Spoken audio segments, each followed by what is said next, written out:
अस्सलाम वालेकुम नाजरीन, जहाज़ेब अब्बासी एक नए वीलॉग के साथ हाजिर है। नाजरीन, 74 साल हो गए हैं पाकिस्तान को बने हुए, लेकिन आज भी ये बहस जारी है कि पाकिस्तान के अंदर निज़ाम तालीम क्या होगा, यानी किस ज़ुबान में यूनिवर्सिटीज़, स्कूल और कॉलेजेस में जो है वो तालीम दी जाएगी। इसके अलावा ये बहस भी हो रही है कि जो सरकारी महकमे हैं उनमें दफ्तरी ज़ुबान कौन सी होगी, अंग्रेज़ी या उर्दू।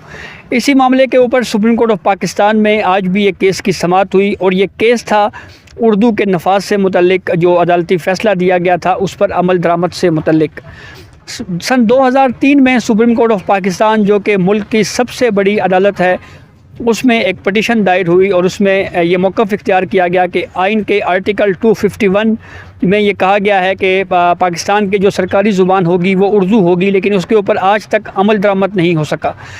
2003 में ये दायर की गई दरख्वास्त, इसके ऊपर 2015 में फ़ैसला हुआ, यानी 12 साल लग गए इस दरख्वास्त के ऊपर फ़ैसला होते होते।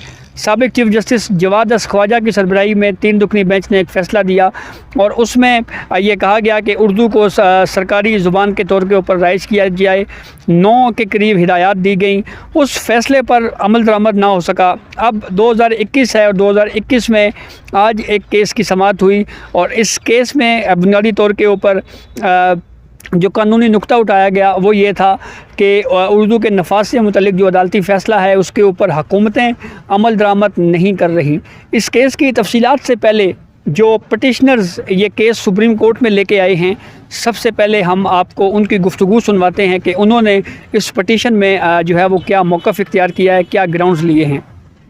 मैं तो, मेरी पैदाइश बलूचिस्तान की है, वहीं पे जमपल है, मतलब वहीं पे मैं रह रहा हूँ, तो वहीं मेरी पोस्टिंग भी है गवर्नमेंट कॉलेज में, तो केमिस्ट्री का उस्ताद हूँ बेसिकली।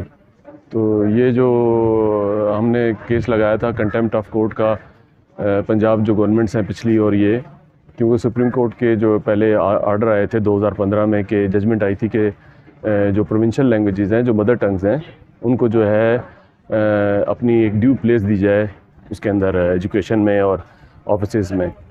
तो बाकी 3 और इसके लिए उन्होंने ये डायरेक्टिव्स दिए थे कि लेजिस्लेशन करें सूबे, और उसके लिए जो है जितने भी मेयर्स हैं वो लें। तो 3 सूबे जो है आपको पता ही है कि सिंध में तो पहले से मदर टंग को जो है उन्होंने इंटीग्रल पार्ट बनाया हुआ है इसका, सिंध में यानी करिकुलम का कंपलसरी है। तो बलूचिस्तान में भी और KPK में भी इस तरह से इन्होंने मेयर्स लिए, लेजिस्लेशन हुई और उसके लिए फर्दर जो है उन्होंने जो मतलब सारे स्टेप्स लिए। ये वाहिद पंजाब है जहाँ पे कि मदर टंग पे जो है लोग पता नहीं क्यों शर्मिंदा है, ख़ास तौर पे जो रूलिंग एलीट है और जितने भी यहाँ पे मतलब ब्यूरोक्रेसी और जितने भी लोग जो है मतलब गवर्नमेंट मशीनरी से मुतालिक हैं। तो उसके लिए हम कोशिश कर रहे हैं कि भाई आपको ना सिर्फ सुप्रीम कोर्ट बल्कि बाद में लाहौर हाई कोर्ट ने जो है 2018 में सुप्रीम कोर्ट के ही जो फैसले की रोशनी में डायरेक्टिव्स दिए थे इनके लिए कि भाई आप लोग जो है पंजाब में क्यों नहीं कर रहे, जिस तरह से 3 सूबों ने ये मेयर्स लिए आप भी लें, और इसको जो है जो पंजाबी और जो भी यहाँ की प्रोविंशियल लैंग्वेजेस हैं उनको जो है कंपलसरी करें एजुकेशन में, और मतलब उसको जो है ताकि वो प्रोटेक्ट हो। यहाँ की जो डाइवर्सिटी ही तो जो है ये यूनिटी लाती है, ना कि एक ज़बरदस्ती किसी को एक पेंट करके सबको जो है वो किया जाए, ज़बरदस्ती पाकिस्तानी की तरफ लाया जाए। जब आप लोगों के फंडामेंटल राइट्स देंगे, जो कि हमारा दीन इस्लाम और कॉन्स्टिट्यूशन और ह्यूमन राइट्स हैं, वो सब इसको जो है वेट करते हैं, तो इस तरह से लोगों में जो है सेंस ऑफ डेप्रीवेशन नहीं रहता, और लोग जो हैं वो उनमें जो है वो अपनी माँ से मोहब्बत होती है तो अपने हमसायों से भी होती है, और इस तरह से यूनिटी आती है, तो रियलाइज़ करते हैं। तो इसके लिए एफर्ट है। जो आपने पिटीशन फाइल की है इसमें बेसिक ग्राउंड क्या है? बेसिक ग्राउंड यही है कि सुप्रीम कोर्ट का जो फैसला आया था 2015 का, कि जिसमें प्रोविंशियल लैंग्वेजेस का उन्होंने कहा था उसके लिए, और लाहौर हाई कोर्ट का बाद का 2018 का फ़ैसला जो है, इन दोनों फ़ैसलों की रोशनी में ये जो है इसको इम्प्लीमेंट करें, पंजाब में एजुकेशन का पार्ट एंड पार्सल बनाएं, लाजमी करें, और मीडियम ऑफ इंस्ट्रक्शन बनाएं प्राइमरी लेवल पे पंजाबी और जो कि यहाँ की प्रोविंशियल लैंग्वेजेस जो दूसरी भी हैं, और बाकी उर्दू, अंग्रेज़ी, फ़ारसी, अरबी बच्चों को लैंग्वेज के तौर पे 6 महीने साल का कोर्स करवाएं, तो बच्चे जो है लैंग्वेजेस सीख जाएंगे, और जो अपनी मदर टंग है वो कंपलसरी, क्योंकि जो यूनेस्को है जो उसने, और सुप्रीम कोर्ट ने अपने फ़ैसले में यूनेस्को का बाकायदा रेफरेंस दिया हुआ है, और उस ऑब्जर्वेशन में उन्होंने इसको इंटरप्रेट किया है आर्टिकल्स को 251 को और 25A को, और इस तरह से फर्दर जो दूसरे आर्टिकल्स इस बात को सपोर्ट करते हैं कि भाई आप लोग जो हैं इसको फंडामेंटल राइट कंसिडर करके बच्चों का जो है इसको मदर टंग को मीडियम ऑफ इंस्ट्रक्शन के तौर पे इसको पंजाब में जो है एजुकेशन का वो बनाए एटलीस्ट प्राइमरी लेवल तक। और लिटरेचर का सब्जेक्ट जो है कंपलसरी होना चाहिए एटलीस्ट BA लेवल तक। बाकी मैंने अर्ज़ कर दी कि 6 महीने साल के जो कोर्सेज़ होते हैं लैंग्वेजेस के, हमारा किसी लैंग्वेज से कोई कॉन्फ्लिक्ट नहीं है। बच्चे जितनी लैंग्वेजेस सीखेंगे, उर्दू सीखें, इंग्लिश सीखें, लैंग्वेज के तौर पे सीखें, ना कि हमें जो है दूसरी की लैंग्वेजेस का। अब इंग्लिश का लिटरेचर क्यों पढ़े बच्चा पंजाब का या सिंध का या बलूचिस्तान या KPK का? उसको तो अपने रहमान बाबा, मस्त तवक्कली, शाह लतीफ़ और बुल्ले शाह पे उसको पढ़ना चाहिए। उसकी ओरिएंटेशन जो है सदियों से एक इवॉल्व हुआ है, वो एक उस ओरिएंटेशन के तहत, उसका असगरी अकबरी से कोई ताल्लुक़ नहीं है। हम बात कर रहे हैं लिटरेचर की। लिटरेचर जो है कंपलसरी जब होगा तब बच्चे अपनी रूट से जुड़ेंगे, उनको अपने आप को समझने में और अपने जो नेबरिंग नेशंस हैं, क्योंकि पाकिस्तान फेडरेशन है, इसमें जो नेशंस जो रहती हैं सदियों से उनको मिला के बनता है, तो वो एक दूसरे को समझने में मदद मिलेगी और ये यूनिटी लाएगी चीज़, ना कि ये जो है किसी। और आप हमारे सामने 71 का जो है सानिया हमारे सामने है कि उसमें सबसे बड़ा मसला बंगालियों का यही था। तो इस तरह से बलूचिस्तान में, सिंध में, KPK में और इस तरह से पंजाब में ये बात समझने के लिए यहाँ की जो सरकारें हैं वो तैयार नहीं। बड़ी अफसोस की बात है। और यहाँ की जो मशीनरी है, अब सुप्रीम कोर्ट में मैं अपीयर तो हूँ, बड़ी मुश्किल से बात करने देते हैं। चलें, उनकी मेहरबानी, उन्होंने बात करने के लिए मौका दिया, वरना तो वहाँ हमारे उर्दू वाले भाई जो वो मेरे केस के साथ अपने केस लेकर अपीयर हो गए और उन्होंने बोलना शुरू कर दिया। अब मुझे बिल्कुल आपके साथ, आप बैठे हुए थे वहाँ पे, मुझे मौके बोलने का मौका ही नहीं दे रहे थे। फिर बड़ी मुश्किल से मैंने इजाज़त ली।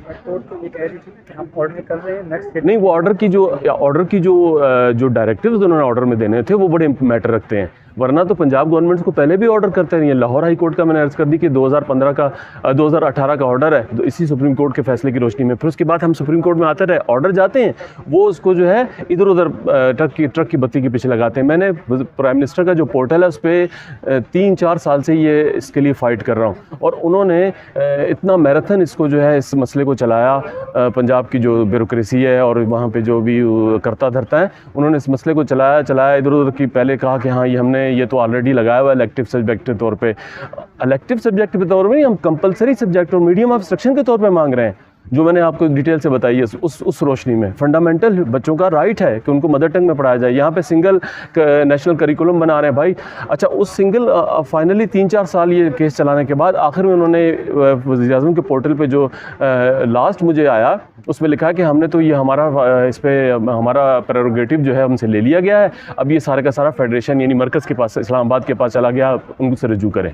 यानी प्राइम मिनिस्टर सेक्रेटरीट जो पोर्टल को डील कर रहे हैं, उन्होंने लेटर लिखा था, इन्होंने केस को क्लोज़ कर दिया था, तो उन्होंने स्पेशली लेटर लिखा था, मुझे भी कॉपी आई थी कि भाई इस केस को बाकायदा पर्सनली सुने पंजाब के जो करता धरता है। उन्होंने पर्सनली मुझसे कुछ नहीं सुना, किसी ने मुझसे रब्ता नहीं किया, और उन्होंने डायरेक्ट में आखिर में ये 2 लाइनें लिख के भेज दी कि ये सारा हमारा जो एजुकेशन का सिलसिला है ये इस्लामाबाद ने ले लिया है और इस्लामाबाद से आप रजू करें। अब इसीलिए मुझे सुप्रीम कोर्ट में ये फिर बात करनी पड़ेगी कि भाई आप लोग जो हैं खुदा के लिए इस मसले को जो है रिजॉल्व कर रहे हैं, और इसके लिए सुप्रीम कोर्ट ऑर्डर करे, क्योंकि ये सुप्रीम कोर्ट का ही फैसला है आइन की रोशनी में, और इस तरीके से बच्चों का जो बुनियादी हक है वो उनको जो मिले। 2003 में मैंने ये आइनी दरख्वास्त दायर की थी सुप्रीम कोर्ट में कि आर्टिकल 251 जो आइन का, जिसमें लिखा है कि 25 साल के अंदर अंग्रेज़ी की जगह उर्दू लाएंगे आप, तो उस पर अमल नहीं हो रहा। तो वो ये फ़ैसला भी जो हुआ ना 2003 और 2015, 12 साल में लड़ता रहा हूँ, 12 साल बाद ये फ़ैसला हुआ। अब उस फैसले पे जो काले अंग्रेज़ हैं, जो अफसरशाही है, जो अंग्रेज़ी के बाल बोते पे बड़े बड़े उहदे सियासत ये वो कर लेते हैं, मिडिल क्लास और गरीब तबका जो असल मुहिब वतन तबका है, जिनका जीना मरना पाकिस्तान के साथ है, जिनका बाहर से कोई इंस्पिरेशन नहीं है, जायदाद नहीं कुछ ही, वो बेचारे टीचर और क्लर्क रह जाते हैं अंग्रेज़ी में कमज़ोर होने की वजह से। तो यही बात मैंने चीफ जस्टिस साहब ने पूछा था, आपने क्यों केस किया? मैंने कहा इसलिए किया है। अब किस्सा ये है जी कि आपने सवाल क्या किया है कि कितना टाइम लगेगा जी इंसाफ मिलने में, इंसाफ मिलने में। अच्छा, उसमें अर्ज़ ये है कि हमारे जो जवाद ख्वाजा चीफ जस्टिस ने जो फैसला 2015 में किया, जिसकी तौहीन के ऊपर मैंने ये दरख्वास्त दी है, तो वो वहाँ गवर्नमेंट ने लिख के दिया था, मरासला गवर्नमेंट का लगा हुआ है 6 जुलाई 2015 का, कि 3 महीने के अंदर हम ये सारा काम करेंगे। यानी लॉ की किताबें जो हैं उनका उर्दू में तर्जुमा करेंगे वगैरह वगैरह। तो वो इसकी इन्होंने खिलाफवर्जी किया ही कुछ नहीं, उसी पे तो मैं इनके ख़िलाफ़ यहाँ आया हूँ। अब टाइम कितना लगेगा, तो उसके गुजारी ये है कि जस्टिस अताब बंदयाल बहुत अजीम जज है, इनके साथ मंसूर शाह मदर साहब सारे बड़े अजीम प्यारे जज है, क्योंकि जजों में भी बाज़ बहुत अच्छे मुसलमान, इस्लाम और नज़रिया पाकिस्तान के बड़े हामी हैं, सारे ही हैं, लेकिन बात थोड़े मॉडर्न टाइप अंग्रेज़ी टाइप है, वो परवानी तरीक़ नहीं लगती थी। मैंने जज साहब को कहा सर 1 साल की जद्दोजहद के बाद ये तौहीन अदालत की दरख्वास्त मेरी लगी है आपके सामने। उन्होंने फरमाया अगली पेशी जब 1 महीने के अंदर होगी और गवर्नमेंट जवाब दे क्यों नहीं आपने अमल किया हमारे फैसले के ऊपर। एक बात बड़ी अहम है बेटा कहने वाली, वो ये है कि वजारतों वाले हमें कहते हैं कि हमारा बास जो है ना वो सुप्रीम कोर्ट नहीं है, हमारा बास वज़ीर आज़म है। तो वज़ीर आज़म एक इंतज़ामी हुक्म एग्जेक्टिव ऑर्डर जारी कर दे कि भाई सरकारी ज़ुबान बनाओ उर्दू को, तो बिल्कुल काम हो जाएगा। अब वज़ीर आज़म साहब का ये है कि मैंने जो नोटिस भेजे सुप्रीम कोर्ट से, तो वज़ीर आज़म साहब ने कहा कि मेरी तमाम कॉन्फ्रेंसें, फंक्शन, प्रेस कॉन्फ्रेंस जो भी सब उर्दू में करो। हमने कहा बहुत अच्छे। अभी चंद दिन पहले एक मीटिंग में वज़ीर आज़म साहब किसी ने मुझे बताया, तो उसने कहा कि वहाँ लोग सारे अंग्रेज़ी मार रहे थे मुँह टेढ़ा करके। तो वज़ीर आज़म साहब ने कहा भाई अपनी ज़ुबान में बात क्यों नहीं करते, वही तुम पाकिस्तानी मुसलमान हो तो तुम अपनी ज़ुबान में। मुझे दिल बड़ा खुश हुआ मेरा, मैं गैर सियासी बंदा हूँ तो मेरा दिल खुश हुआ। तो वज़ीर आज़म साहब चाहते हैं, समझे ना जनाब, लेकिन अब इसमें लगना है वक्त ज़्यादा, क्योंकि सारे रोमन और यूनानी हैं जी, ये सारे मकूले मैक्सिम कानून के उसूल ये सारे तो सबको उर्दू के सांचे में डालना है, तो ज़रा वक्त लगता है ना। अब जज साहिबान भी जो फैसले लिखते हैं तो उस डिक्टेशन देते हैं 5 मिनट में 2 मिनट में वो सारा काम हो जाता है। अब उर्दू में करने लगे कहेंगे यार इस लफ्ज़ की जगह उर्दू में कौन सा लफ्ज़ लगाएं। अच्छा आप क्या समझते हैं कि उर्दू के नफाज में सबसे बड़ी रुकावट क्या है? अफसरशाही, अंग्रेज़ी दान तबका। बेटा अंग्रेज़ी दान तबका जब से पाकिस्तान बना है तमाम बड़े ओहदों पे CSP अफसर ये वो अंग्रेज़ी के बलबूते पे, क्योंकि वहाँ जो इम्तहान होता है ना CSS का, इस फैसले भी में हमने लिखा है, वो भी सारा अंग्रेज़ी में पर्चे होते हैं सारे। मुझे किसी ने बताया इस्लामियात का पर्चा भी अंग्रेज़ी में होता है। तो ये गरीब लोग जो मुहब्बे वतन हैं, जो मिडिल क्लास है, जिनका जीना मरना पाकिस्तान के साथ है, जिनकी कोई बाहर जायदाद नहीं या बाहर उनकी कोई इंस्पिरेशन नहीं है, वो अंग्रेज़ी में कमज़ोर होते हैं, वो रह जाते हैं और वो क्लर्क और टीचर बनते हैं। और ये लोग अंग्रेज़ी के बल बोते पे हमारी गर्दनों पे सवार हैं। और देखो बेटा पाकिस्तान आज तक पाकिस्तान क्यों नहीं बना, नज़रिया पाकिस्तान पे अमल क्यों नहीं हुआ, क्योंकि जो लोग नज़रिया पाकिस्तान के लिए जान देने को तैयार हैं उनको खुले लाइन लगाया हुआ बेचारों को, इक़्तिदार उनके हाथ में नहीं, पावर सारी अफसरशाही सारी अंग्रेज़ी दान है। इसलिए मैंने ये केस किया था। मुझे पूछा था चीफ जस्टिस जवाद खाजा ने आपने ये केस क्यों किया है, मैंने कहा मैंने इसलिए किया है कि पाकिस्तान बनाने वाले जो हैं, पाकिस्तान के लिए जीने मरने वाले जो हैं, उनको आपने खुले लाइन लगा छोड़ा है और इक़्तिदार उन लोगों को दिया है जो अंग्रेज़ी बोलते हैं और मगरब की तहज़ीब को फॉलो करते हैं। उनकी तमाम जो है जायदादें भी बाहर हैं सारा, तो पाकिस्तान के नज़रिए पे अमल कैसे होगा। ये इसलिए मैंने ये पटिशन की। जी, आपने दरख्वास्त गुज़ारान का तो मौक़िफ़ सुना। सुप्रीम कोर्ट में जब इस केस की समाअत हुई, जस्टिस उमर अता बंदयाल की सरबराही में 3 रुकनी बेंच ने इस केस को सुना, तो 2 petitioners supreme court of Pakistan में आए। पहले जो मेन पटिशनर थे जिन्हें 2003 में दरख्वास्त दायर की थी, उनका ये मौक़िफ़ था कि 1 साल बाद इस केस की आज समाअत हुई है, वफाकी हुकूमत उर्दू के नफाज से मुतल्लिक़ जो अदालती फ़ैसला है उसके ऊपर अमल दरामद नहीं कर रही। सुप्रीम कोर्ट ऑफ पाकिस्तान ने दरख्वास्त गुज़ार कोकब इकबाल को सुना और फिर उसके बाद वफाकी हुकूमत से 1 माह में जवाब तलब किया है। कायम मकाम चीफ जस्टिस उमर अता बंदयाल का ये मौक़िफ़ था कि हमें अपने बुज़ुर्गों की तरह अरबी और फ़ारसी भी सीखनी चाहिए। जस्टिस उमर अता बंदयाल ने यह भी कहा कि हमें जो मकामी ज़ुबानें हैं उनके ऊपर अबूर होना चाहिए।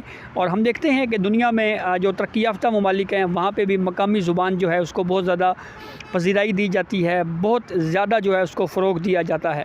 दूसरे पटिशनर डॉक्टर मोहम्मद समी, जिनका ताल्लुक़ बलूचिस्तान से है, वो पंजाबी ज़ुबान के राइज के लिए आए थे।